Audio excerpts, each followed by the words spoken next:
Graças e paz a todos, da parte de Cristo, aqui é o pastor Cláudio, para juntamente refletir com vocês algum tema presente nas Sagradas Escrituras, presente no Evangelho de Cristo. E antes de mais nada, eu gostaria de te convidar a, caso goste do nosso canal, a se inscrever nele e divulgá-lo a outras pessoas. Este é um canal que tem como objetivo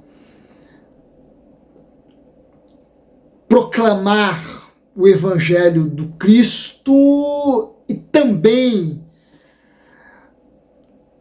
contribuir com a construção de conhecimento, a construção com uma compreensão cultural de seus ouvintes no que diz respeito à importância que o cristianismo, que o Evangelho teve na formação cultural do Ocidente. Esse também é um canal de construção de conhecimento. Portanto, se você não fez sua inscrição em nosso canal, se inscreva e ajude-nos na divulgação. O texto que eu trago à nossa reflexão hoje se encontra no capítulo 2 do Evangelho escrito por São Mateus, versículos de 1 a 12. E este texto nos apresenta um episódio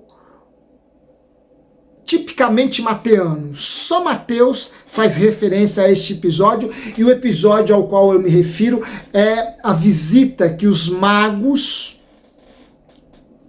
que alguns reis orientais fizeram ao menino Jesus. Olha, a narrativa é bastante popular. Nós vemos alguns homens. Mateus não vai afirmar quantos homens eram.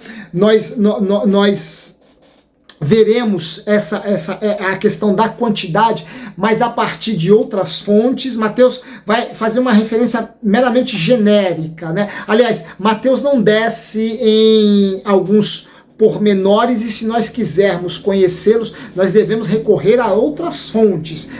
A narrativa mateana é uma narrativa extremamente parcimoniosa, é uma narrativa extremamente genérica. Mateus só vai dizer que se tratavam de reis que partiram do Oriente acompanhando uma estrela, chegaram em Belém e lá buscaram encontrar o menino Jesus. Questionaram, perguntaram para algumas figuras acerca do lugar onde se encontrava o menino. Herodes fica sabendo não apenas da presença desses homens na Judéia, mas da finalidade que os levara até ali, busca segui-los para que ele também, Herodes, mas com outras intenções, com intenções meramente políticas, encontrasse o menino Jesus para lhe traspassar a espada, como nós veremos na sequência dessa narrativa. Aqui nós já vemos duas intenções extremamente distintas que levaram homens por motivos diversos a se interessarem pelo Cristo. Ora, Herodes, ele, governante da Judéia, se interessa pelo Cristo, mas motivado apenas por ambições políticas, motivado apenas pelo desejo ambicioso de permanecer no poder. Ora, o menino Jesus, o Messias, certamente seria uma grande ameaça ao seu trono, uma grande ameaça ao seu domínio político. Tirar-lhe-ei a sua vida. É isto que pensa, é isto que arquiteta Herodes. Esses reis orientais, em contrapartida, buscam o menino Jesus, o menino Messias, a fim de adorá-lo. Acompanham a estrela que paira sobre a casa, o lugar onde estava o menino Jesus. E ali abrem as suas caixas, se prostram diante do menino Jesus e lhes dão os seus presentes.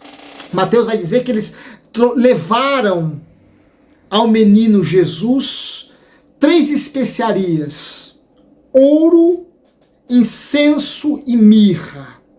3 especiarias. Essas 3, os pais da igreja, ou os padres da igreja, os doutores, os intelectuais cristãos que substituíram os apóstolos, viram nesses 3 elementos um simbolismo de alguns aspectos caríssimos à natureza do Cristo. Os pais da igreja viram no ouro o símbolo da realeza do Cristo, sua origem real, sua realeza. Ora, no incenso, eles viram a natureza divina, a origem divina do Cristo. Porque o incenso era um elemento cultivado em rituais religiosos. No ouro eles viram a natureza, a realeza do Cristo, por se tratar de um metal nobre e valiosíssimo. No incenso, elemento utilizado no culto de muitas religiões, eles viram a natureza divina do Cristo. E na mirra, um elemento amargoso, eles viram a sua paixão, eles viram a sua crucificação. Esses 3 elementos representariam esses aspectos caríssimos à vida, ao ministério, à vida e à origem do Cristo. Após terem se prostrado e presenteado Cristo com aquelas especiarias, aqueles homens foram advertidos a tomarem um outro caminho, a voltarem para a sua terra por um outro caminho. Terra esta que nós desconhecemos se considerarmos apenas a narrativa mateana. Entretanto, se consultarmos outras fontes, veremos o quanto que nossa leitura acerca desse texto se torna mais rica. Ora, um texto muito cultivado entre cristãos sírios e arameus vai não apenas quantificar a comitiva formada por esses homens que foram visitar o Cristo, mas também a sua origem e sua importância política. Ora, esse texto, que é um texto que data do 6º século a.C., um texto sobre a infância do Cristo, vai nos apresentar alguns elementos extremamente interessantes. Esse texto, repito, texto cultivado, texto reverenciado por cristãos arameus e sírios, vai dizer que foram 12 os homens que compunham esta comitiva que foi ao encontro do menino Jesus. Estes homens seriam persas, e aqui nós temos uma referência que coloca esta tradição num diálogo com a tradição clássica, porque os magos foram primeiramente referidos no Ocidente por Heródoto, grego, que é considerado o pai da historiografia ocidental, o pai da história ocidental. Heródoto, no 4º século a.C., já fazia referência aos magos, já identificava a sua origem. Ora, Heródoto irá dizer que os magos originalmente eram uma tribo medo, e quando os medos se uniram aos persas, esta tribo se tornou, entre os persas, uma casta sacerdotal. Então, era originalmente uma tribo medo, que depois vai se tornar uma casta sacerdotal, e isto entre os persas. Ora, Xerxes, um dos grandes nomes da monarquia persa, consultou os magos acerca de um eclipse. Os magos tinham algumas habilidades, eles eram hábeis na astrologia, na adivinhação e na medicina. Esses eram os principais ofícios desempenhados pelos magos. E Xerxes chegou a consultá-los acerca de um eclipse. Um eclipse entre os antigos sempre era um augúrio, um sinal de dias infaustosos, um sinal de acontecimentos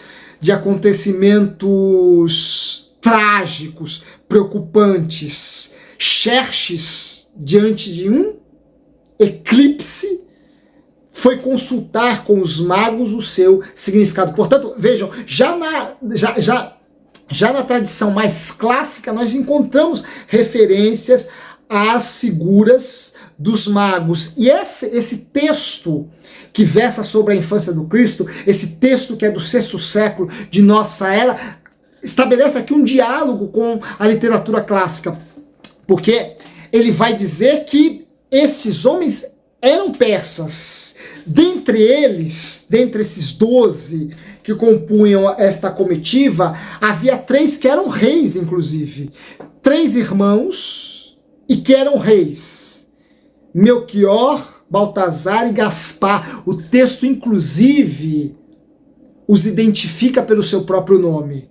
Melquior, rei entre os persas; Baltazar, rei na Índia; e Gaspar, rei dos árabes. E lembrando, o incenso é uma criação árabe. 3 irmãos, Melquior, Baltazar e Gaspar, cada um reinando sobre um povo distinto. Melquior reinando sobre os persas, Baltazar reinando sobre a Índia, e Gaspar, rei dos árabes. Além destes 3 reis, irmãos, havia mais 9 figuras, muito provavelmente juízes, políticos, estadistas, ministros de Estado, que compunham esta comitiva. Portanto, era uma comitiva de homens ilustres, de figuras nobres, que viram uma estrela e se puseram a acompanhá-la. Uma estrela que eles não procuraram no céu, mas que os encontrara na Pérsia e se oferece para acompanhá-los. Uma estrela que, em seu entendimento, simbolizava, e no entendimento de Mateus, simbolizava o nascimento de uma figura ilustre, neste caso aqui, o nascimento do Messias. Um outro elemento que também dialoga com a literatura clássica. Ora, a literatura clássica, a literatura helenística, a literatura clássica já fazia uso deste recurso de uma estrela que se punha no céu no dia do nascimento de uma figura ilustre. Uma estrela se pôs no céu ao nascer Alexandre o Grande. Uma estrela se pôs no céu ao nascer Júlio César. Vejam o quanto que o texto de Mateus, vejam o quanto que a tradição cristã vai dialogando com a tradição clássica, com a literatura clássica. O próprio Suetônio, um grande historiador romano, uma figura extremamente importante para o conhecimento da vida dos Césares romanos. O próprio Suetônio nos apresenta uma narrativa que nos permite estabelecer um paralelo com Mateus e com essas referências que tratam do mesmo episódio. Suetônio vai dizer que quando Nero, o menino Nero, foi empossado imperador, uma comitiva de magos persas foram visitá-lo em Roma, foram homenageá-lo em Roma. Portanto, nós vemos aqui o quanto que Mateus nos permite estabelecer um diálogo com uma literatura muito mais ampla, com uma literatura com a literatura clássica, com narrativas clássicas, mostrando, provando-nos novamente o quanto que esse texto nos leva a outras referências que só nos enriquecem culturalmente. As conclusões são diversas, mas a riqueza que um texto como este nos permite conhecer é maravilhosa. É maravilhosa. Ora, nós vemos, portanto, reis que saem de sua terra seguindo uma estrela para prostrarem-se diante do menino Messias. Seguem uma estrela, acompanham uma estrela que, repito, para Mateus é apenas um símbolo. Mateus não está preocupado com a existência material dessa estrela, a estrela em si, mas com o seu simbolismo, como que a dizer aos seus interlocutores, que também eram judeus, como a dizer à sua comunidade para a qual ele endereça o seu evangelho, que se havia dentre eles uma abertura para a astrologia, essa abertura perdeu seu sentido ali, porque os astros celestiais convertem-se naquele menino em Belém, e a partir daí, agora caberá a este menino apresentar o caminho que leva o homem a Deus. Não mais os horóscopos, não mais o horóscopo, não mais um mapa celestial. Inclusive, a comunidade judaica, principalmente a comunidade judaica da dispersão, aquela comunidade judaica, aquela parcela dos judeus que são expulsos de Jerusalém, quando Jerusalém é sitiada pelos babilônicos, isso no século VII a.C., esses judeus que saem de Jerusalém, da Judéia, e que se dispersam pelo mundo, vão formando comunidades em outras partes do mundo e de alguma forma absorvendo elementos de sua cultura, elementos de sua religiosidade na sua formação cultural e religiosa também. Ora, nos escritos, naquela biblioteca de Qumran, encontrada na década de 40 do século passado, se eu não estiver enganado, em 1945 ou 1946, aquela biblioteca de Qumran, dentre os livros de Qumran, havia um pergaminho que era um horóscopo mapeando o nascimento do menino Messias, o nascimento do Messias, uma prova de que a comunidade judaica, em algum momento de sua história, se abriu para a astrologia. Mateus agora pretende pôr um fim nesta prática, nessa crença, fazendo com que a estrela cumpra a sua missão nesse exato momento, a sua finalidade neste exato momento, se convertendo no menino Jesus nesse exato momento e dando a ele o encargo ou o atributo de ser ele agora quem irá conduzir o homem até o Pai, quem irá conduzir o homem até Deus, quem mostrará o caminho do homem até Deus, bem como o seu destino, a sua finalidade. Ora, caminho, que é uma expressão cara a Mateus, porque aqueles homens seguem um caminho, segundo